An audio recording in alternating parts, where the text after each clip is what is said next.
Hello. How are you? That's good. Welcome to the Untitled Awesome Podcast with JHirte. That's me. I know. It's gonna be great. Oh, geez. Believe it or not, my housemates from college and I would talk like that to each other for sometimes hours at a time. Technically legal adults just talking like toddlers.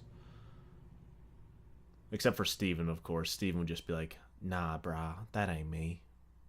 What's really weird about that whole thing is that that's not very far off from how some people actually talk. In my travels, if you will, in my experiences, there have been a couple people where I'm just like, there's no way you can talk like that on a day-to-day basis, but they can't help it. My buddy Demoose by far was a great one. Oh, just mwah. He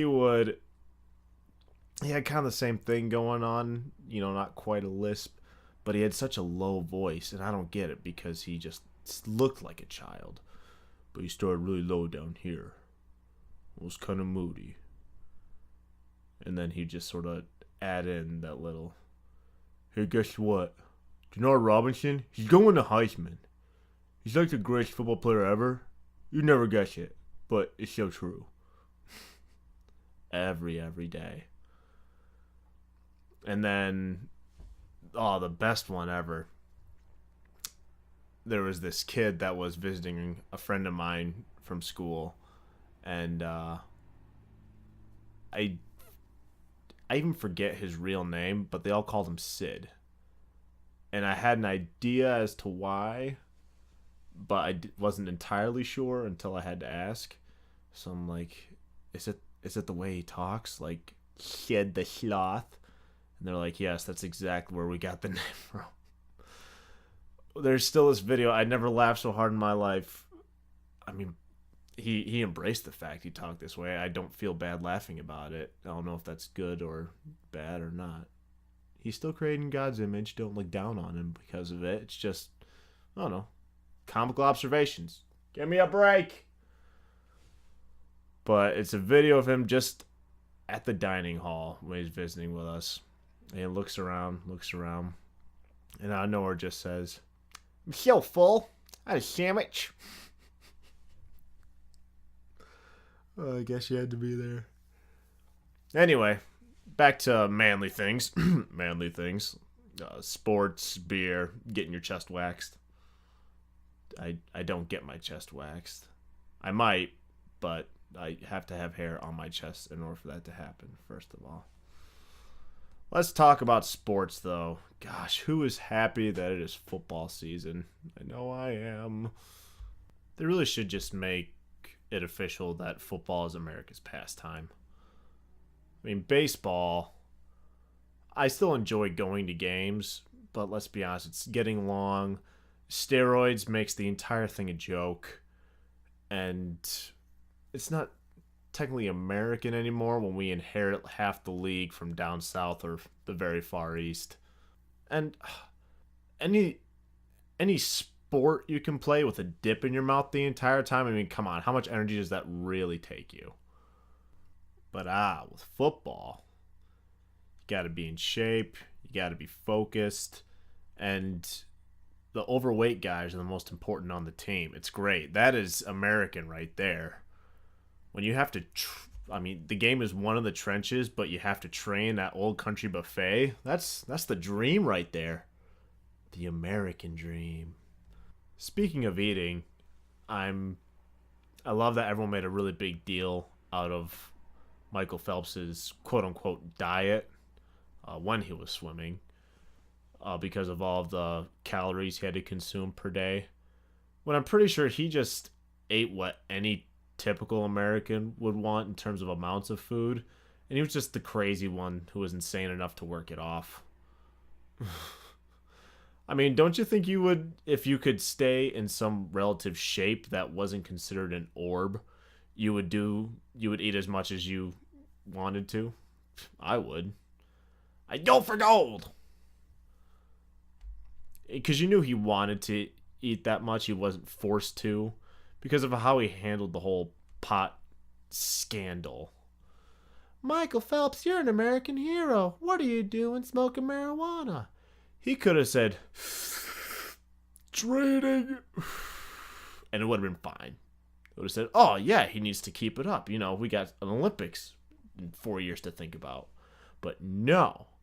He basically just said, just makes everything better. And he was screwed. Dunzo. Poor guy. Actually, no, I've heard from a lot of people that he's a huge jerk. I don't feel bad for him at all. Take your gold medals and enjoy being forgotten. Anyways, back to football. Really, I think if they had fighting, just like little scraps, like maybe hockey during its golden age, that would make it just complete.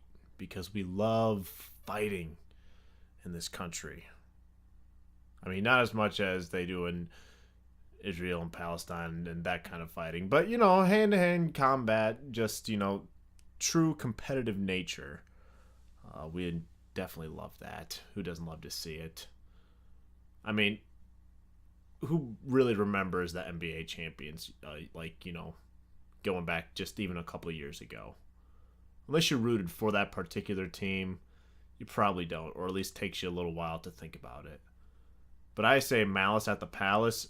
Yeah, you guys know exactly what I'm talking about. Why? Because it was fighting. It was probably not too fun to be at, but awesome to see. Like, I could have told you, even before I saw the lowlights on ESPN, about the Mayweather-Canelo fight, that it was going to suck. But it still generated $150 million in revenue. 2.2 million buys for pay-per-view, just because it's fighting. Mayweather does what he always does now, just kind of did the rope-a-dope thing, just protected that money-making face of his, and threw in a couple body shots, and that was technically it. But still, it was fighting. People jumped at the chance to see it. That's why UFC is so big nowadays. Isn't that creepy, though? Kevin Hart was onto something when he said that it's scary to know that UFC fighters are out there. Like, even amateur ones, those guys you see in movies like Never Back Down, it's scary. Yeah, if they weren't brought up on the streets, most of them look like Jersey Shore douchebags, but still, they're out there, man. Gotta keep an eye out. So yeah, a little more scrappiness in football and a lot less commentary, if you don't mind. Old timers, I know you ramble on because of your dementia or whatever it is you have from the 20 concussions you suffered while you were playing, and you have 3 plus hours of game time to talk through. That's a lot, but go ahead and shut up for a little while every now and then. We really won't mind. I don't need to hear for the 5th time during the game, oh, well, you see the tight end, he played basketball in college, and we can see there what the skills he developed there, he is using them and on this particular play, but no. He's not playing basketball anymore, he's playing football. We know he's 6'6", super athletic, probably played a bunch of sports, and football was just what he was best at. But that means he's playing football now. He's not visualizing going up for a rebound. Just leave it at that. He's using his football skills to play football. Ugh. Sorry. Runs in my family. We just love to bicker about commentators. Once again, I can't take the full-on personal blame. I have to go ahead and say that it's my family's fault for making me this way. Let's slow things down a bit. I know. I'll tell you about my yoga experience. That was a treat. This was a couple of years ago. I was visiting my brother Jonathan in Washington, D.C., our lovely nation's capital. And his girlfriend, who is now my sister-in-law. Holla! So girlfriend at the time, to avoid some confusion there. She runs a Bikram yoga studio. And for those of you who don't know what that is, it is essentially called hot yoga. It's where you do a typical 90-minute yoga session, but in a room that is heated to, I think, 100 degrees? I'm not entirely sure, but it's in that ballpark area. So they asked if I want to try it. I'm like, well, me and my top peak high school physical condition here, I can handle this glorified stretching exercise. In fact, since the room's heated, it's probably gonna be a little easier to loosen up the old muscles and ligaments and tendons and all that other crap I got in there. Because I'm full of crap. Oh, Joseph, let's hear it for your on-the-spot wordplay. Hey-o. Anyway, so I go with John to Bikram Yoga at a very early time on a Saturday morning. We show up, I'm wearing like a t-shirt and athletic shorts, like what I typically wear to any physical activity in the springtime in DC. And he's like, "Are you sure you're gonna be okay in that?" I'm like, "Yeah, it's a little chilly, but I think I'll be okay." He's like, "Oh no, like you're really gonna need a lot less than that." I'm like, "Oh, really? That's a little revealing, don't you think? This is a first impression with most of these people. I think I got this." I was like, "Okay." So we show up, and the very first sight to behold for me is the previous class hanging around for a little bit, talking with each other. Two of which include two middle-aged gentlemen who are in that kind of orbish shape I was talking about earlier, drenched in sweat and in their boxer shorts. No, not spandex or athletic gear or shorts, like boxer shorts. And whew. And they were just smiling away, laughing along conversation. Everyone else was cool with it. I'm like, okay, what's going on? So John points me in the direction of the room where we'll be having our session. So I decide to go inside, check it out, get acclimated for this adventure we're about to go on. And I lay down, close my eyes for a little bit, and then I remember how early it is, how much I enjoy sleeping, and it's a warm room, right? So naturally I doze off. Like, this yoga thing is great. Really, this is just what I needed to get my day going. A nap. And then suddenly I hear this woman's voice over a microphone. I'm like, "Oh, shoot, I'm up. Yes, got it." I look up, there's suddenly a lot more people in the room than there were before. Thank goodness John was able to pick a spot next to me. And I look like one of the guys from Cool Runnings as they just step off the plane into Calgary. I'm so bundled up in comparison to everyone else in this room. I'd never seen so much skin in my life. And this was before we saw our lovely instructor, also known as the lady with the microphone. She was in her about early 30s, maybe late 20s. Very nice girl. Wearing like the spandex shorts and then just like an athletic bra or something like that. But she was pregnant, people. I kid you not. I thought maybe she could have had the baby right then and there. I was like, "Are you kidding me? Is this safe?" I thought, is she gonna do the exercises with us? Because that'd be really interesting to watch. But no, it turns out she just walked back and forth the whole time. I'm like, oh, lucky.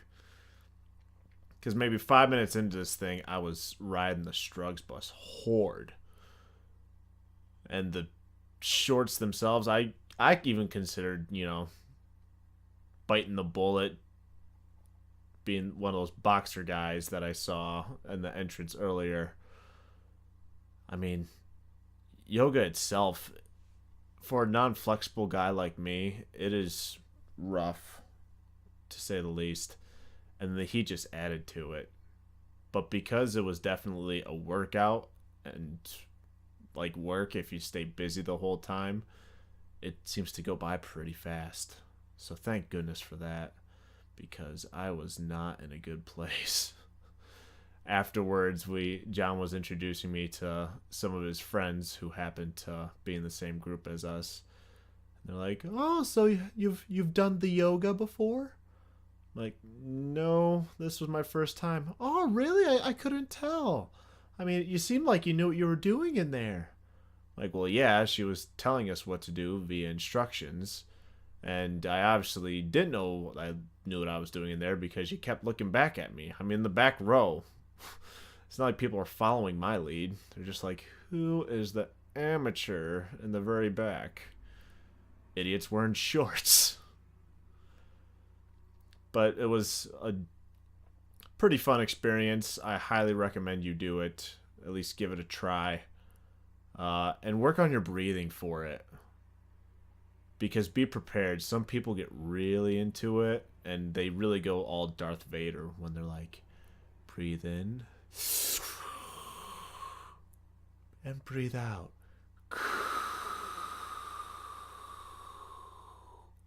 You get about 20 people doing that, it's bone chilling, which is exactly what you need when you're in a room 100 degrees. So that was my Bikram yoga experience. Breakfast never tasted so good, I'll tell you that. Also something fitness related. This happened just today at the gym. I was in one of those situations where I really had no idea how to respond to someone. So at my gym, I look like I'm one of the experts just because I'm taller. I just seem fit, and I, get a pretty solid workout in. But then the other white guys come in, and then that changes everything. Sometimes I'm the only gringo in that place, and I don't mind it. I get a kick out of it because some of my Latino cabrons come in and literally come like straight from work, so they're still in like work boots, jeans, some dirty t-shirt, and they'll pick up some weights, try to do some bicep curls, but they're lifting all with their back. And then they put them down and hablas con tus amigas for about 20 minutes, and then go back, do another set. It's funny. But then there's a couple white guys who are just jacked on jacked on jacked. And I'm like, what the heck's going on? What do these guys do? Turns out just about all of them are personal trainers for that gym. I found this out maybe last week Friday. And that made me feel a bit better about myself. Still extremely insecure, don't get me wrong. I mean, let's be honest. But enough where I'm like, okay, now I don't feel as bad. So if you look at like bodybuilding articles like tips for the gym and what to do to stay motivated, they're always like, don't be afraid to ask questions from the biggest guy in the gym. Like, okay, I'll give it a shot. He seems like a nice enough guy. Go over to this guy who, like, he's usually there before I arrive and almost always stays after. And I'm there for about an hour and a half on some days. And he's just living it. Well, Joey's probably got a certain shift to work. He's working out the whole time, okay? So he was on a break. Well, what seemed like it anyway. So I went over and asked him. I was pretty Johnny Drama about it. I was like, oh, bro, What do you do for your calves? I just don't get it. Mine won't grow. Think about getting implants. But I went over and asked him. It's like, hey, what do you do for your calves? He's a personal trainer. I'm sure he gets fitness questions like this all the time, right? He gives me kind of a weird look. Like, he wasn't upset. It was a bit of confusion. And then his response was, my calves? Aren't you curious as to how I got my chest? It's like, well, where'd that come from? What am I supposed to deal with that? I have like 5 thoughts running through my head simultaneously. It's like, did I offend him? Is he just proud of his chest and wants to have attraction to it? Yeah. Attention drawn to it, not attractiveness. Possibly that too. I'm just not swinging on that side of the fence. Am I supposed to feel self-conscious about my chest? Am I suddenly okay with my calves? Is he just self-conscious about his calves? I don't know. I'm beyond confused. So I kind of like stare at him for a second. I kind of retaliate his look of confusion. And I say, I mean, I assume you bench? That's what I came up with. And then he just went into his whole thing about what he does for his chest. And then he was maybe like a 2 minutes. Oh, well, you really have to do declines as well. That's the biggest one for me personally. If you're going for mass, if you're going for cutting, it obviously depends on your weight and rep range. You really have to mix it up quite often. I'm like, dude, I get it. I'm kind of on my own thing right now. Just want some additional help. So I'm like, that's really cool and everything. But seriously, again, what do you do for your calves? He's like, oh, calves, you just got to work them out more often. That's what he said. Using all his knowledge of supplementation, nutrition, overall fitness, weightlifting technique. It was just, oh, you just got to do it more often. Because I'll be honest, I went over there just hoping he'd have some magic little trick that only super yoked people share amongst themselves and maybe to some outsiders like me that will, just help me get a little bigger. It's not like I needed a whole new workout program. But still, I was hoping for a better response than you got to work them out more. So I left the conversation by saying, oh, I got to work them out more. Oh, thanks so much for that. So I go finish the rest of my workout, and then I happen to be doing calves later for the last part of my workout, and I saw him as I was doing some standing calf raises, and I'm on the machine, and I looked over at him as I'm doing them, and I gave him a big thumbs up and a big smile and was like, yeah, doing it. Because I know that everything was just way over his head. God bless the meatheads. Fun to be around, but dumber than a bag of hammers, God bless them. Of course, I'm just generalizing. I don't really mean it. I apologize if any of my meathead listeners are offended out there. I assume that the person sitting next to you that is listening to this with you just told you that you should be offended. Kidding. Wavio. All right. I think that just about does it for this podcast. The Untitled Awesome Podcast with JHirte. Had to get one last plug in there. Like, comment, subscribe, do all that fun YouTube jargony stuff. And I will talk to you guys again soon.